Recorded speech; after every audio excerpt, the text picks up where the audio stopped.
Trending ngayon si Shaquille O'Neal dahil nga alam niya yung mangyayari sa Game 2 sa pagitan ng Celtics at Miami Heat. Sa pre-game show ni Shaq, sinabi niyang mananalo ang Miami by 10 points.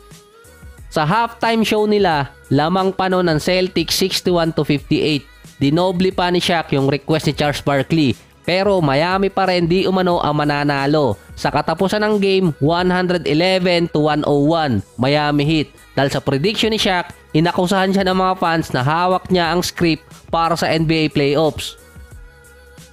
May mga tumatama naman talagang prediction ng mga analyst, pero hindi katulad nung kay Shaq na precise 10 points ang lamang ng Miami. Kahit si Butler nag-post agad at nag-troll sa Celtics na wag silang paiisahin. Nakanakaw ng home court advantage ang Miami Heat, tabla ang series. Babalik naman sa home court nila.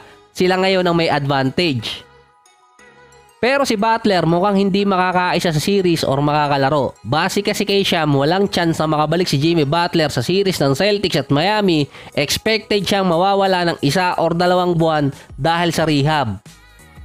Halos buong schedule yun ng playoffs. By June kasi mostly schedule na yun ng NBA Finals. Ang key stats sa panalo ng Miami Heat kontra sa Boston Warriors ay 12 out of 32 ang Celtics sa 3-point area, 37%. Ang Miami Heat naman 23 out of 43, nasa 53% yun. 69-36 points agad ang pagitan nun sa scoring. Lamang din sa points in the paint ang Boston 46-26. Ang Miami naman nakakuha ng 20 points galing yon sa turnover ng Boston. Nung game 1 kasi halos ganun din ang senaryo. 22 3-point shot para sa Boston, ang Miami naman meron 12 3-point shot. Kahit nung mga nakaraang series ng Miami at Celtics, kung sino ang mas maraming 3-point shot or mas malaki yung agwat, kalimitan yun ang nananalo. Kaya ako kasi tinatawag na Boston Warriors yung Celtics dahil yung sistemang ginagamit nila ay yung sa dating coach pa. Nakakalimutan ko yung pangalan. Yung coach ngayon ng Rockets, sinabi na rin kasi to dati ni Joe Mazzulla na itutuloy niya yung sistema na yon. Kaya yung Boston since 2022 naging number 1 or number 2 sa season sa 3-point area. Meron kasi mga teams gaya ng Denver, Lakers, Suns, Minnesota, Clippers at Sixers na nasa playoffs ngayon na hindi nagre-rely sa 3-point area. May weakness kasi yun. Kapag bumagsak ng 40% yung dalawang players nila na merong at least 10 attempts. Sa fourth quarter naman, lamang ang Miami noon ng 100-91 nung nasa 5 minutes mark. Nasa 4 points lang din si Tatum after nun. Nagmintis yung mga tira niya. Pero parang hindi siya masyadong kumuha ng attempt nung nasa less than 5 minutes.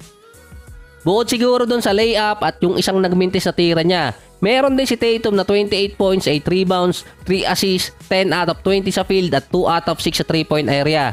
Good game pa rin naman yun. Actually, good game talaga yun, hindi matatawag na bad game. Si Brown nasa 33 points at 8 rebounds. Si Porzingis yung nalimitahan dito sa Celtics, 6 points at 8 rebounds. Sa Miami Heat naman, si Caleb Martin meron 21 points. Si Tyler Hero 6 out of 11 sa 3-point area na meron 24 points, 5 rebounds at 14 assists. Bumayo din si Bam Adebayo, 21 points at 10 rebounds. Ang Miami pa nasa 20-12 sa bench scoring. Hindi pa naglaro si Terry Rozier dahil sa injury sa leeg. At least yung second unit ng Miami meron silang makukunan ng puntos doon. Ang Boston Celtics, isang player lang doon ang sigurado kang pupuntos sa kanila sa isang dikitang game, si Al Horford. Ando naman si Peyton Pritchard at yung Sam Hauser. Iba rin kasi sa Miami dahil ang problema talaga nila, injured yung iba nilang players, lalo na si Josh Richardson, hindi na makakalaro din ngayon. Either si Hakes, Delon Wright at si Mahal andun din. Si Kagawa, Duncan Robinson, pwede ding ilagay sa second unit, nakakascore kapag ipinasok.